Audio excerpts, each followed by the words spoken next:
siang, Bapak-bapak, Ibu-ibu, dosen, rekan-rekan mahasiswa, dan teman-teman semua. Assalamualaikum warahmatullahi wabarakatuh. Izinkan hari ini saya untuk mengisi kegiatan Sekolah Pasca Sarjana ini untuk berbicara tentang masalah aspek hukum pengelolaan keuangan desa.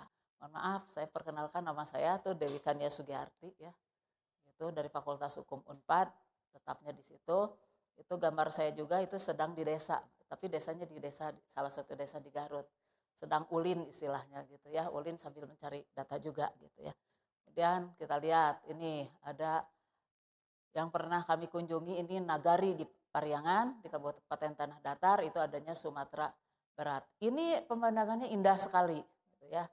Keindahan ini ya memang dari awalnya, dari dulunya begitu, bukan semata-mata ketika sudah ada undang-undang desa ya, sudah ada pemberian dari pemerintah pusat, kabupaten, kota atau juga dari provinsi berkaitan dengan penambahan keuangan desanya gitu ya. Ini Nagari Pariangan ini sungguh kalau kita ke sana memang sangat indah sekali. Ada di Sumatera Barat, adat istiadatnya bagus juga gitu ya. Hasil-hasil kerajinan mereka juga bagus. Kemudian saya dari Sumatera Barat, saya coba pindah ke desa digital di Desa Tegal, Kunir Lor, Tangerang, Banten gitu. Ini desa ini sudah lebih maju lagi karena ada digitalisasi gitu ya. Nah, di desa-desa juga sama sekarang itu program digitalisasi itu terutama di bidang keuangan sudah dilakukan gitu ya.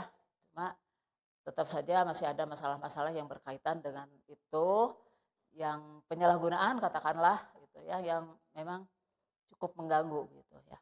Oke. Kemudian ini ada desa, ada kampung nyempet di Desa Campaka ya, Cimaung ini dekat sebenarnya dari kota Bandung, itu adanya dia di Kabupaten Bandung.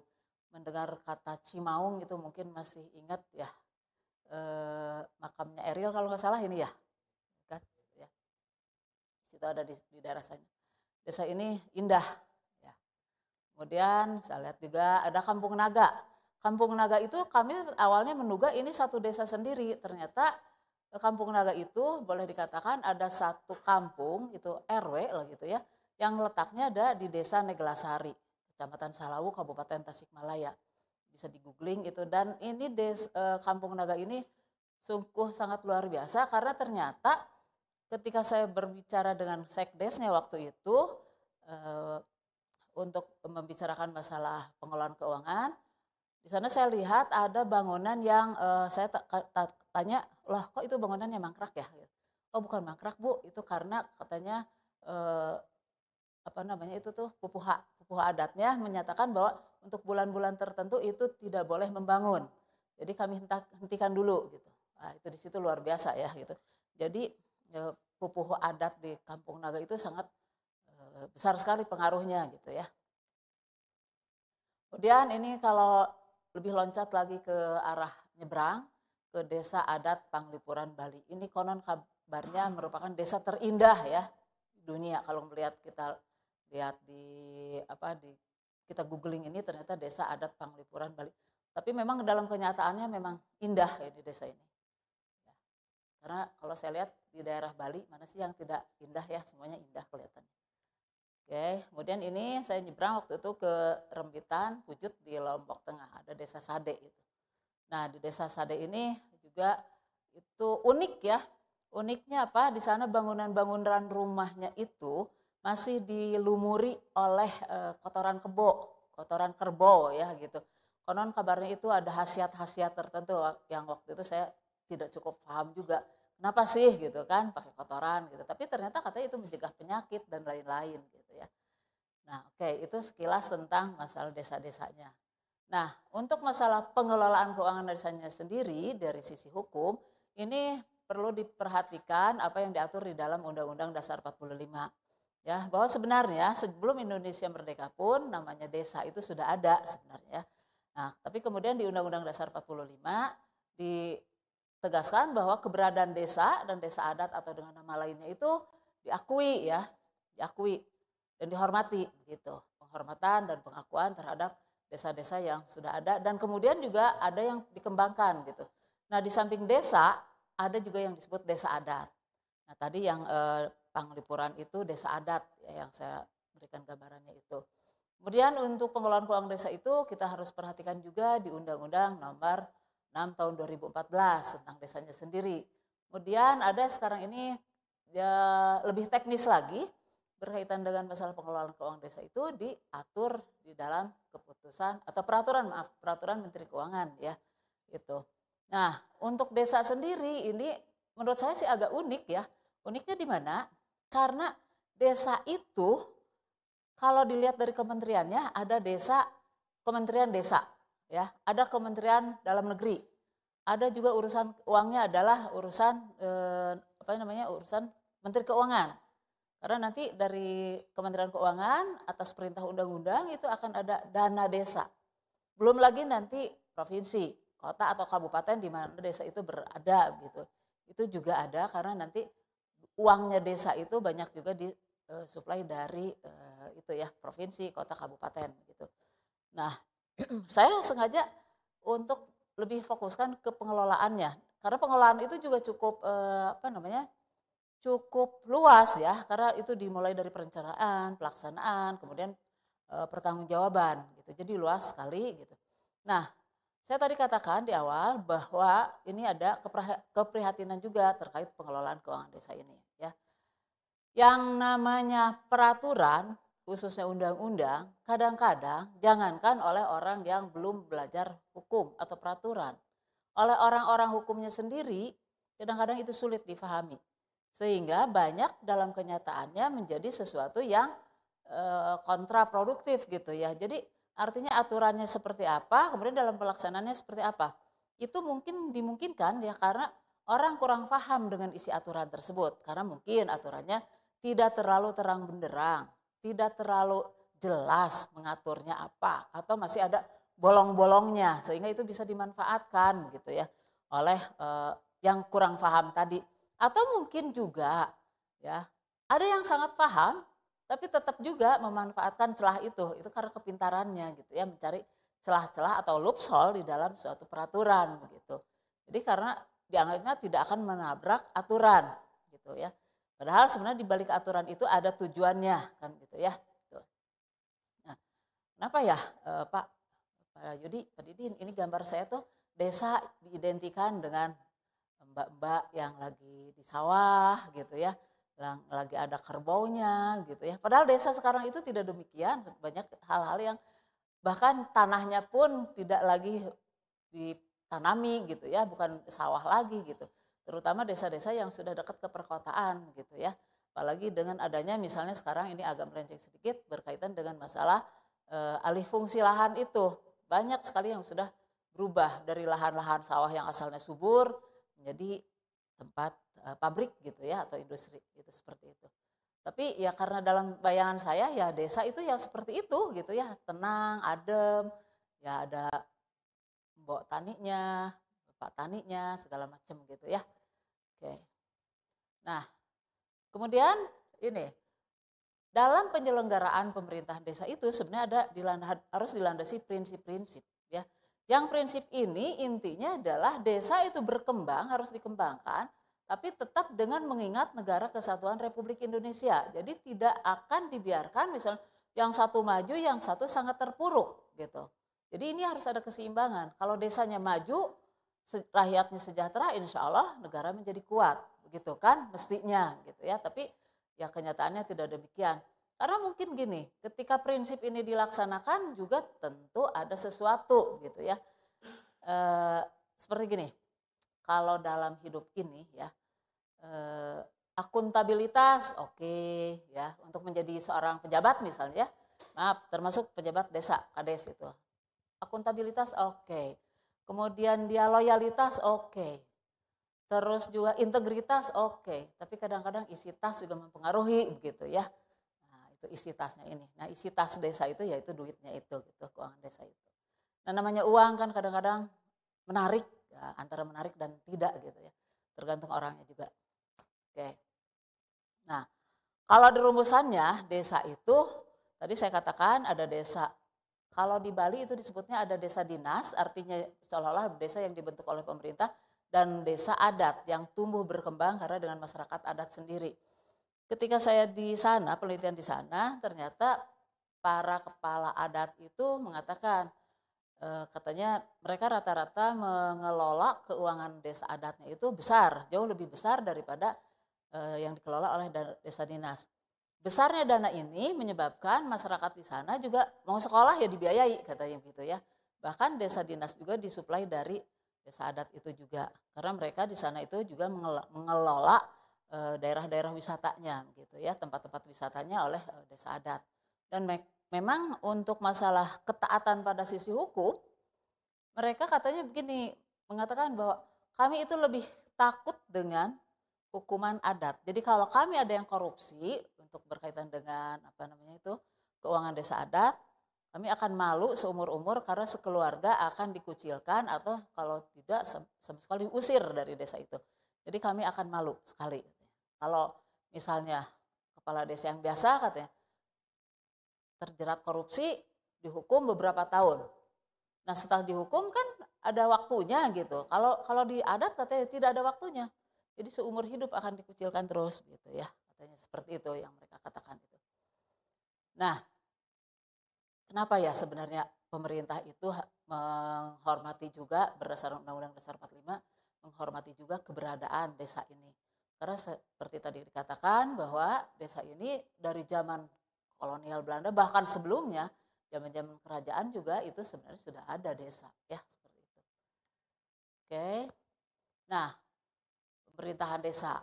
Nah, ini keuangan desa ini sangat-sangat berkaitan dengan penyelenggaraan pemerintahan desa. Ya. Sekarang ini desa dituntut untuk lebih memberikan kesejahteraan kepada masyarakat melalui pembangunan sarana publik. Karena mungkin sesuai juga dengan prinsip yang dianut di dalam pengelolaan keuangan negara, bahwa keuangan negara itu sebesar-besarnya untuk kemakmuran rakyat. Jadi keuangan negara harus diatur, harus dijalankan sedemikian rupa sehingga tidak ada hal-hal yang melenceng dari itu. Dikehendakinya adalah bahwa dengan keuangan negara itu termasuk keuangan desa di dalamnya itu memang betul-betul dipergunakan untuk menciptakan kesejahteraan rakyat gitu ya. Rakyat secara umum tentunya, bukan rakyat yang ada di rumah Pak Didin sendiri gitu ya, rumah saya sendiri bukan. Tapi rumah semua gitu ya. Ini kebetulan ada Pak Kades ya, Pak Didin. Kades mana Pak Didin? Ya, itu ya. Karena bosnya Pak Kades ini sedang pergi perusahaan. Itu heureuy aja ya gitu ya.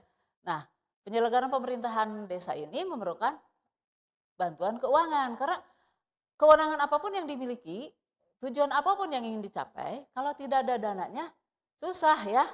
Kalau istilah orang Sunda kalau tidak ada mang dana atau biaya katanya itu sulit berjalan. Jadi harus seperti itu ya. Jadi selain integritas tadi itu juga harus ada isi tasnya katanya begitu ya. Oke. Oke. Nah ini tadi yang saya gambarkan itu tadi bahwa ada 3 kementerian paling tidak yang berkaitan dengan masalah desa ini.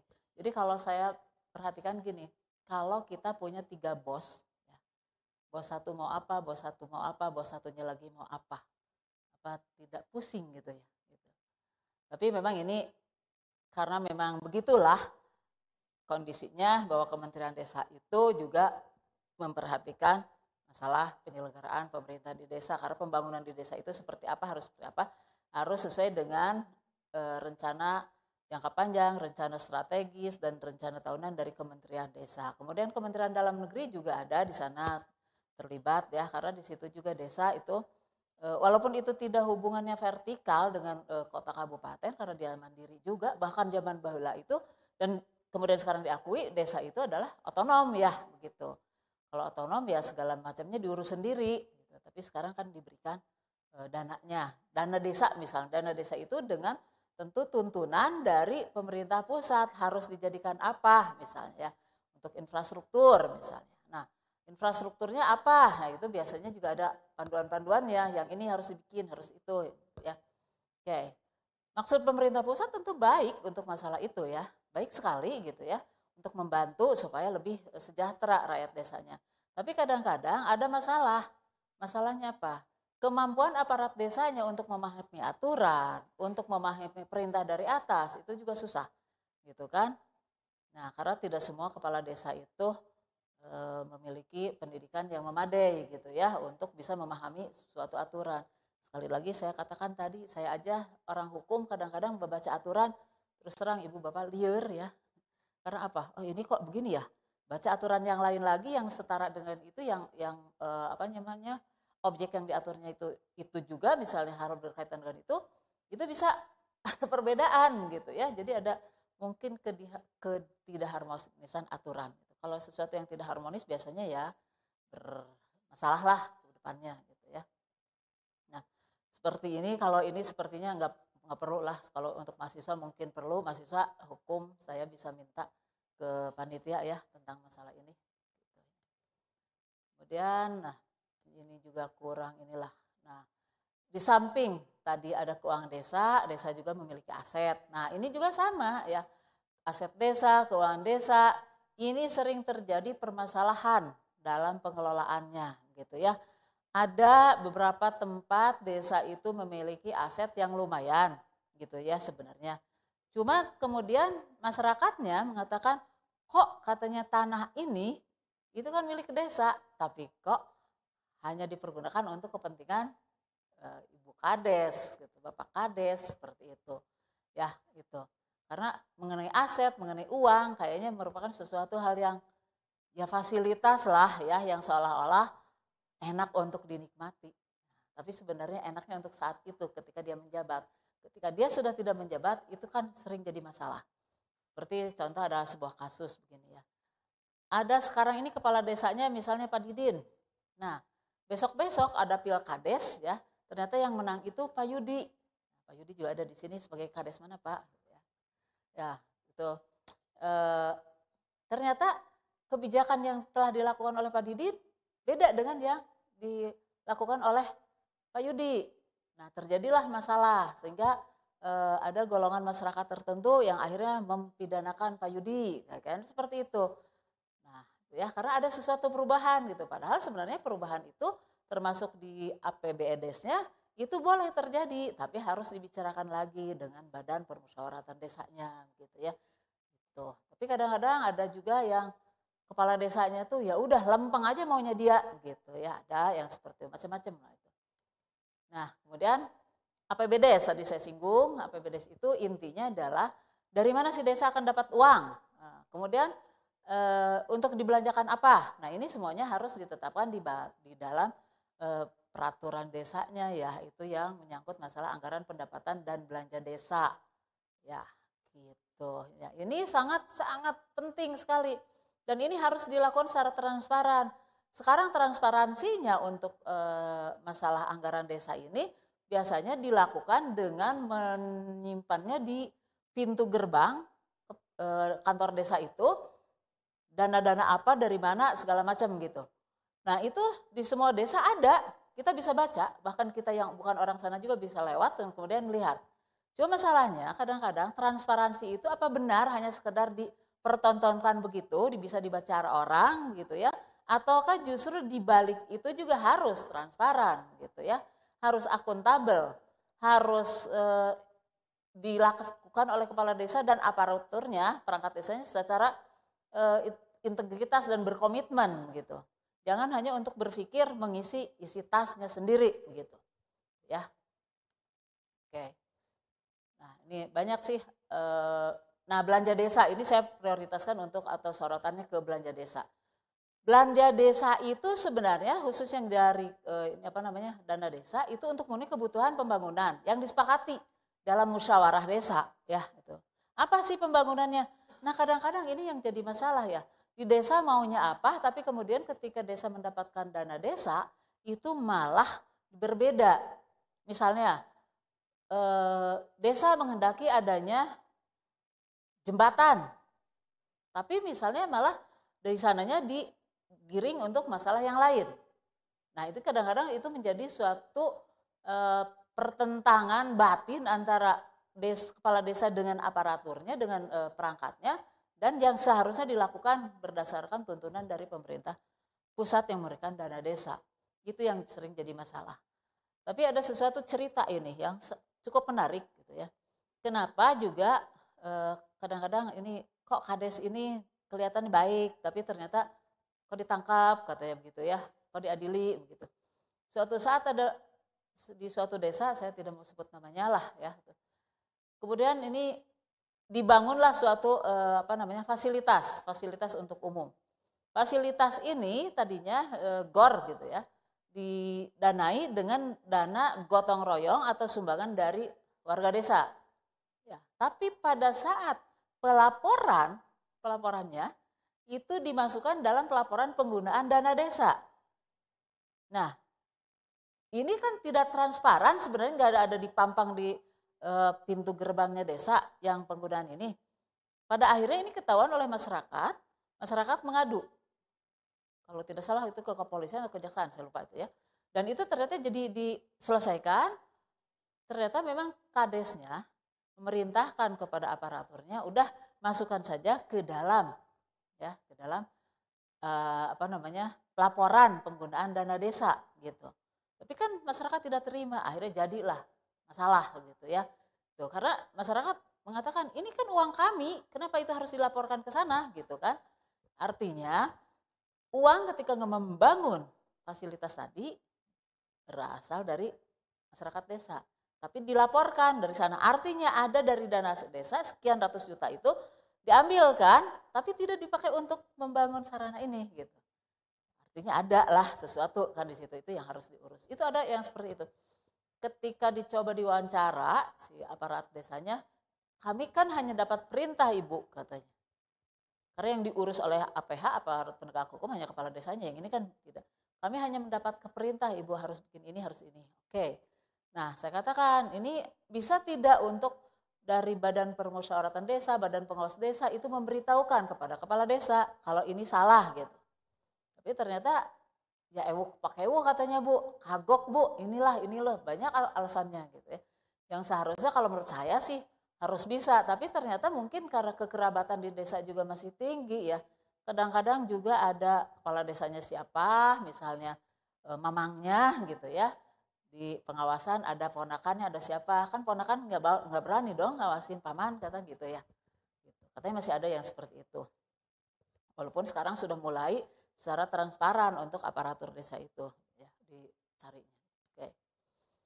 Nah, pengelolaan keuangan desa ini tadi saya katakan ada tahap perencanaan, pelaksanaan, penatausahaan atau pengadministrasian, kemudian pelaporan dan pertanggungjawaban gitu ya yang dilaksanakan dalam 1 tahun. Perencanaannya gimana? Kadang-kadang ini justru muncul dari masalah perencanaan. Perencanaannya katanya dimusyawarahkan, tapi musyawarah itu nanti kesepakatannya bukan berbasis pada pendapat orang-orang yang di sana yang bermusyawarah, tapi kadang-kadang maunya kepala desa. Pokoknya ini, gitu ya. Kalau kepala desa yang sudah maunya ini, nah udah, itu kadang-kadang orang nggak berani. Gimana lagi gitu ya, kalau power dari si kepala desanya kuat gitu ya. Nah, terakhir saya waktu itu penyuluhan dan sekaligus membawa mahasiswa KKN di desa yang dekat di Bandung juga itu desa Ciporeat. Itu lumayan bagus kepala desanya ya, terbuka gitu ya. Dan bahkan sekdesnya itu alumni Fakultas Pertanian Unpad.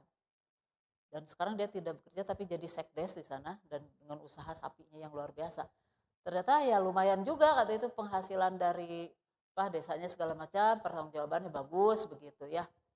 Cuman ya sering-sering terjadi juga ada curhatan bahwa katanya kepala desa itu sering dicurigai terus. Saya katakan kenapa dicurigai?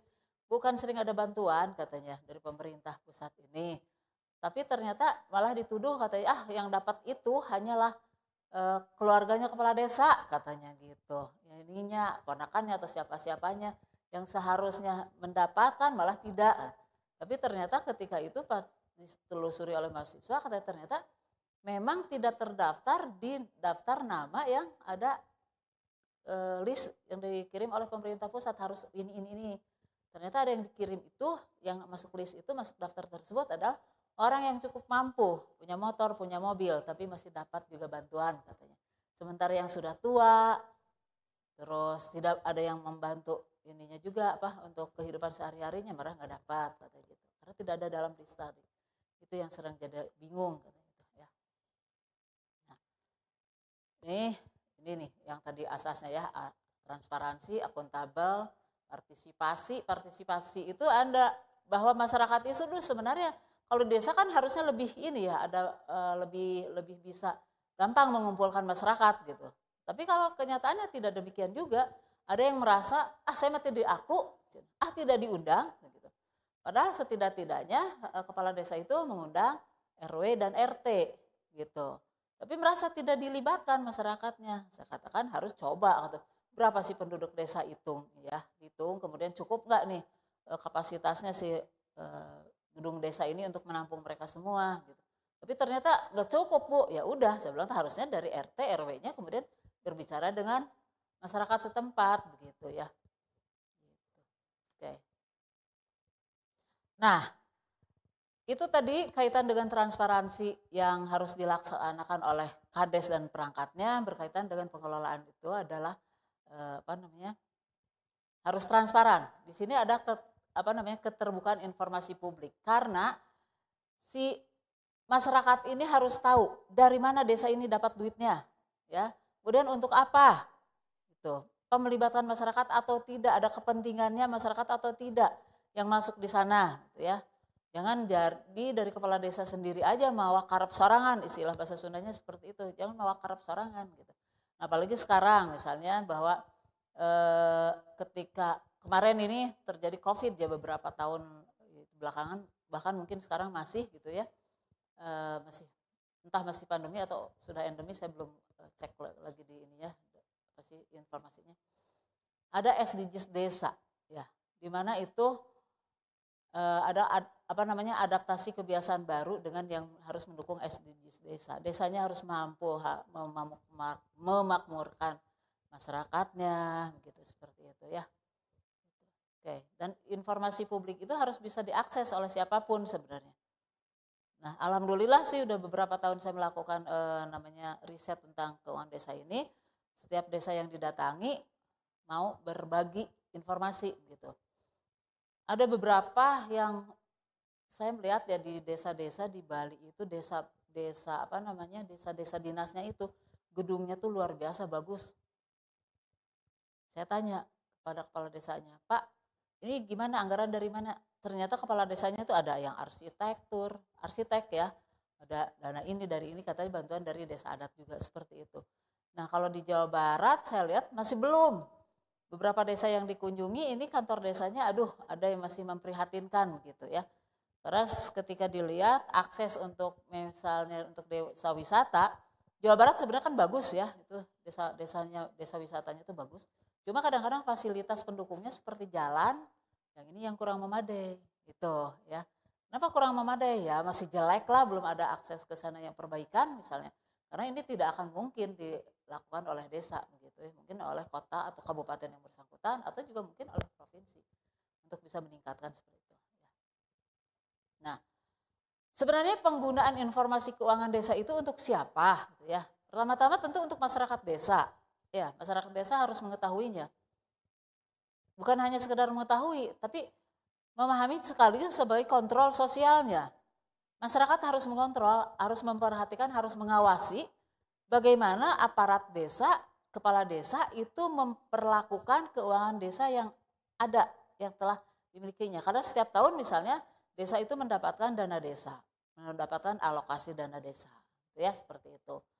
Nah termasuk juga ini kepentingan perangkat desa, pemerintah daerah, dan kemudian pemerintah pusat. Pemerintah pusat harus mengawasi juga benar tidak ini bahwa dana desa yang diberikan itu, yang sebenarnya itu banyak sekali ya, karena sekarang ini ada yang dapat minimal 600 juta, setahun itu ada yang miliaran juga gitu ya.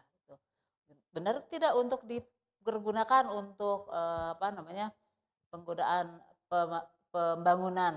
pembangunan infrastruktur. Nah kemarin ini waktu COVID ini justru bukan ke area pembangunan infrastruktur, tapi justru ke memberikan maslahat, manfaat yang lebih kepada yang terutama yang terkena gitu ya, terdampak COVID ini. Karena ketika COVID kita tahu semua bahwa ekonomi juga menjadi melemah dan ekonomi desa juga seperti itu, orang tidak bisa berjualan, orang tidak bisa berproduksi karena banyak pembatasan-pembatasan untuk atau demi kesehatan kan seperti itu ya. Nah itu mereka harus dapat prioritasnya gitu ya. sekarang kelihatannya udah mulai berubah lagi karena nanti sudah mulai ada geliat dari pembangunan desa ini sendiri. Nah, sedikit lagi ya. Nah, nih tadi yang saya singgung-singgung berkaitan dengan SDGs-nya desa ini, yaitu pembangunan berkelanjutan dari desa itu sendiri. Gitu ya. Karena desa itu tidak stop sampai di situ, tapi harus terus berlanjut. Gitu. Oke, ini mengapa mungkin tadi ada bisa timbul pertanyaan, mengapa sih kalau kepala desa sekarang banyak yang terciduk untuk penyalahgunaan wewenang berkaitan dengan keuangan ini. Karena ini intinya di sini nih. Siapa sih pengelola keuangan desa itu sebenarnya? Yaitu kepala desa yang paling utama, gitu kan. Kemudian ada pejabat teknis pengelolaan keuangan desa. Nah, sekarang ini juga diharapkan bahwa antara kepala desa dengan aparatur desanya itu hubungannya lebih ke hubungan kerja gitu ya, profesional. Ya, profesionalitas yang dikedepankan bukan kekeluargaan. Misalnya kepala desanya saya, kemudian aparat desanya anak saya, keponakan saya, ya itu mah bikin desa sendiri aja lah ya gitu. Ini barangkali yang bisa disampaikan pada Bapak Kepala Desa dan juga Bapak-bapak dan Ibu-ibu, mungkin ada yang lihat dosen, mahasiswa, maka untuk sementara itu terima kasih atas perhatiannya. Billahi taufiq wal hidayah. Wassalamualaikum warahmatullahi wabarakatuh.